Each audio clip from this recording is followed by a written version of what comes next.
இந்த விநாயகர் சதுர்த்திக்கு கொழுக்கட்டை செஞ்சு ரொம்ப கஷ்டப்படாமல் ரொம்ப சிம்பிளான மெத்தடில் இந்த 2 வகையான கொழுக்கட்டையை செஞ்சு பாருங்கள். ரொம்ப டைம் தேவைப்படாதுங்க. 20 நிமிஷத்தில் செஞ்சு முடிச்சிடலாம். வாங்க இப்போ இது எப்படி பண்ணலாங்கிறத பார்க்கலாம். சாஸ்பேனில் 3/4 கப் அளவுக்கு வெல்லம், 2 கப்பு தண்ணி சேர்த்து வெல்லத்தை கரைச்சி வச்சுக்கோங்க. 2 டேபிள் ஸ்பூன் பாசிப்பருப்பு ஒரு 10 நிமிஷம் வேக வச்சுட்டு கரைச்சி வச்சுருக்க வெல்லம் தண்ணி, 2 பிஞ்ச் உப்பு, 1 டீஸ்பூன் ஏலக்காய் தூள், 2 டேபிள் ஸ்பூன் தேங்காய் துருவல், 1 கப் அளவுக்கு வறுத்த பச்சரிசி மாவு சேர்த்து வதக்கி எடுத்து வச்சுக்கோங்க.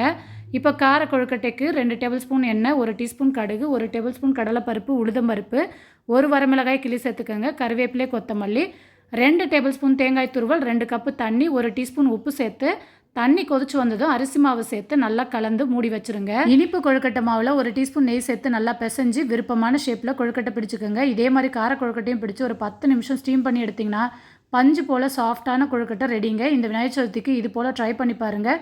பாய்.